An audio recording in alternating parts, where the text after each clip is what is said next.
Hello and welcome to another festival special episode of Foodocracy Kitchens. And in this one, we are going to be celebrating Cheti Chand, which is the Sindhi festival. And I've got a Sindhi lady to speak to us. No, not from Mumbai. And I live in Bandra, close to Khar, with a lot of Sindhis. But we are going across to Gurgaon. And then, so you've got Shalini Rajan here. And so nice to have you on board. Thank you. Thank you, Kalyan. Yes. So Shalini is someone who used to be in advertising earlier. Then a few years back, she decided that she wanted to follow her passion in food, and she started taking workshops. And then she realized that she wanted to focus around the area of millets because that's to do with wholesome and good eating. And then she did a lot of research and education for herself, and then started doing workshops, which became very popular. Then came the pandemic, and then her workshops moved online, and like all of us, she must have thought, "Acha, ye 2 weeks ka baat hai, 2 months ka baat hai, 3 months ka baat hai." Now a year has passed. We've chatted before on Foodocracy Far, but today we are going to talk about Cheti Chand. So very, very happy Cheti Chand to you, Shalini. Thank you. Thank you. And same to you. Thank you.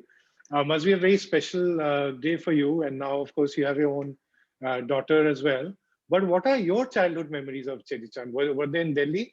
Did you grow up in Delhi? Uh, no, I am born and brought up in a very small town in UP, that's Aligarh. And Aligarh has got only, I would say, just a handful of Sindhi families. You know, the community is really um, as a minority there. But I have really fond memories of Cheti Chand when it comes to, talking about the festival. I can really go on and on.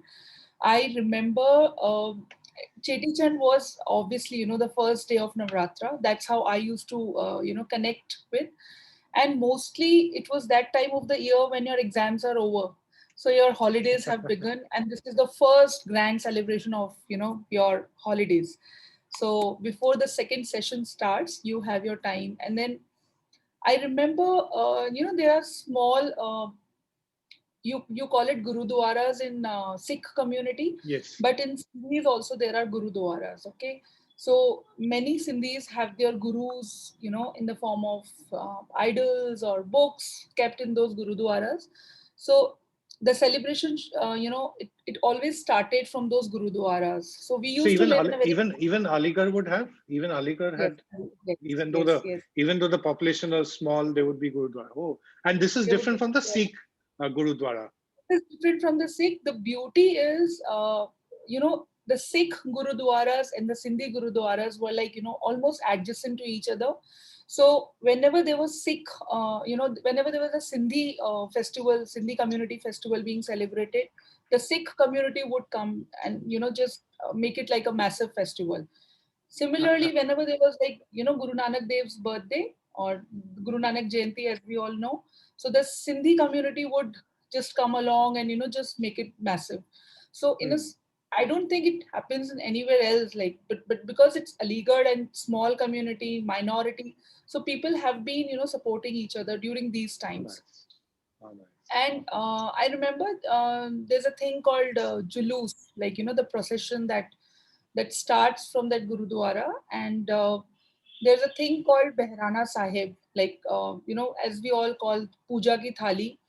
Hmm. So, it was decorated so beautifully. And I remember my mom used to make diyas, the lamps, out of the kneaded dough, atta. Oh, So yeah, so I used to help her making those little diyas, and she used to tell me that this is our Sai Jhulelal, this is the Sindhi god, our Sindhi god. Although I remember the picture, Jhulelal sitting on a fish and reading a book. That's and how the we all and the have pala seen. fish, right? The pala Yeah, fish, which is the same yeah, as what we call ilish. We Bengalis call ilish. I correct, think it's the correct, correct. same. So, but there was a representation of your God in the form of a diya, and we never used to carry that Behrana Sahib in our hands. Like we always used to carry over your head. So the procession used to go from like from one area to another area. So around like 5-7 kilometers, people used to just join in, come out of their houses, and there was julus and the musical instruments. And I remember, I didn't even know we call it dakola. I don't think you can even pronounce that, because if someone who's not Sindhi cannot pronounce it. So it's called Say it dakola is and Dakola. dakola. It's not Dako, dakola, it's dakola. Dakola. You can, yeah. So Dakola. it's Okay. dakola. There Dakola. is a It's like difference. Bengali. A kola da, so Dakola. But So what does anyone, Dakola mean? yeah, dakola means the dandiya. So, dakola khedda ahin. It means like, kids and the adults and the teenagers, they have their all friend circles. They used to collect dakolas and we used to just play it on the road and dance and just move along. And I remember one very beautiful thing. Even Muslims used to, join these processions and dance with us. I remember my childhood friends, because being in Aligarh, many Muslim friends I have, born and brought up in Aligarh, studied all through in AMU. So, the connection is already there. Apart from that, I also remember one very beautiful thing. People from other communities used to contribute a lot in the form of prasad. So Wow. Sindhi Prasad is basically, if you have seen SindhiRasoi.com today, and you know what Of Alkaji has course. written today about Sesa, Cheti Chand ja Sesa. Sesa means the sweetened rice, okay, that we call as tairi also in Sindhi, which is again sweetened rice, or Zafrani Pulao, if you call it in Awadhi. It's almost Yes. similar. The cooking technique is almost similar, but yeah, there are minute differences.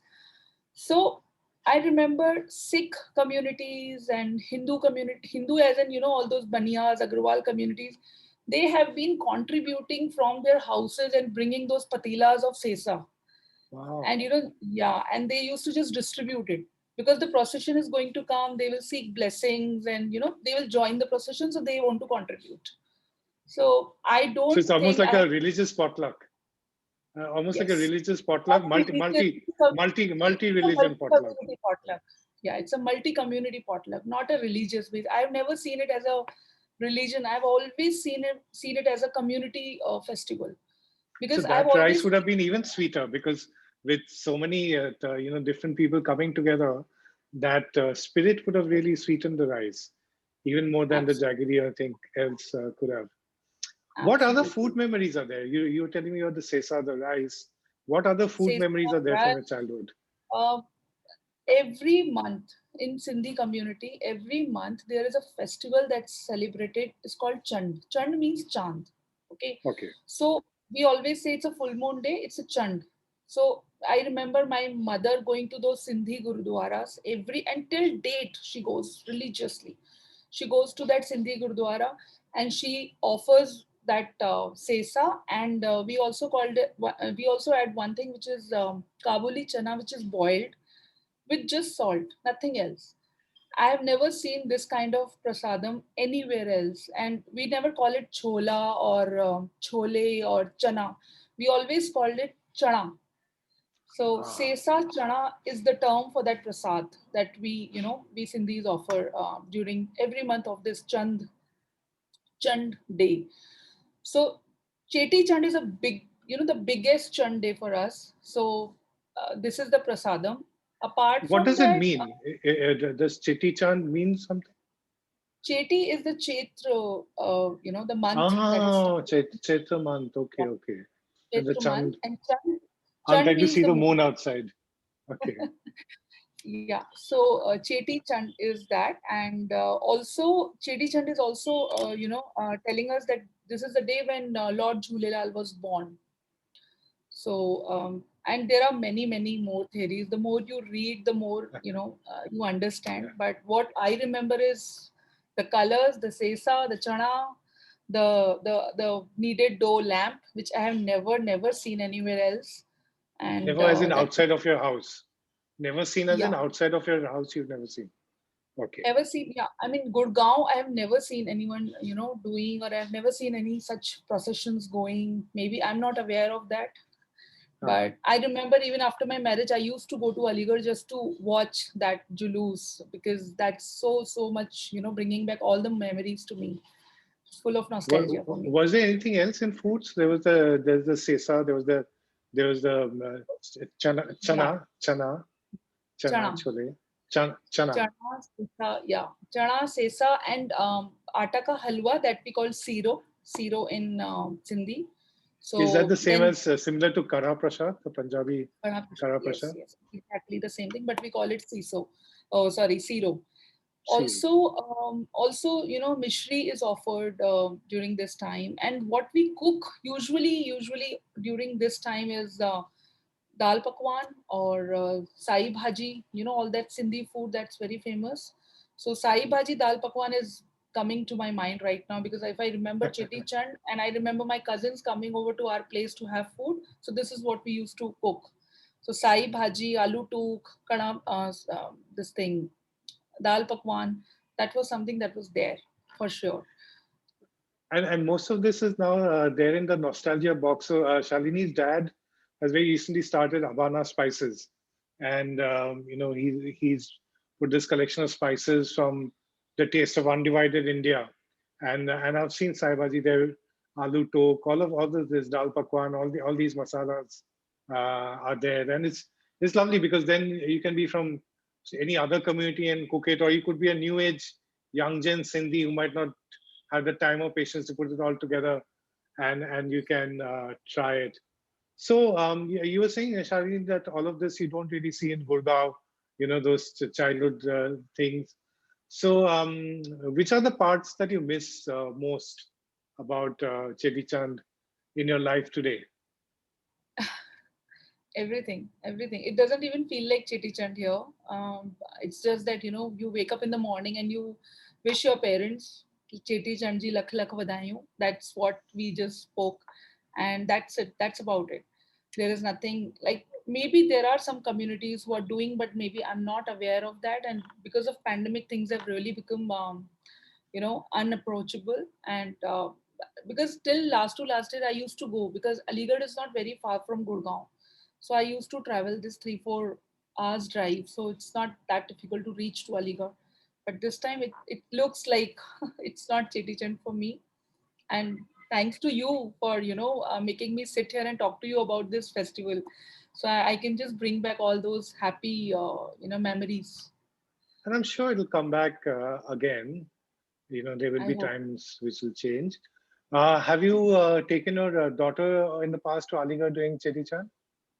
Yes, I remember when she So, was so, I think so she's a big city girl, and she goes there and sees. So how does she react to all of this?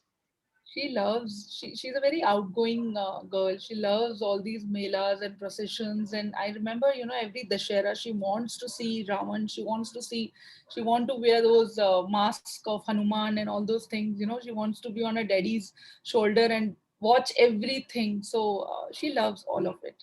So I'm sure when she'll grow up, she'll also have some memories of Cheti Chand.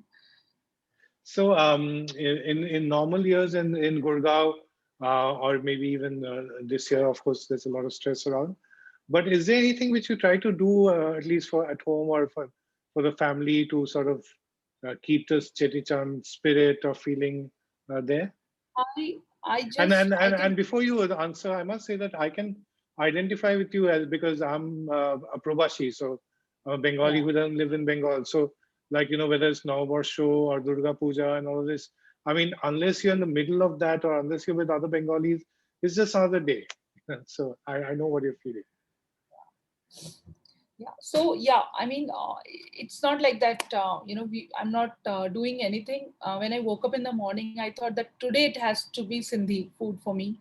I am going to cook Sindhi food. So I made dal pakwan 2-3 days back only Sunday when I published this in Indian Express. I added millet, but today I decided that okay, if I'm making dal pakwan, I can't have fried after 2-3 days again, but I can probably make a baked version and totally a millet version.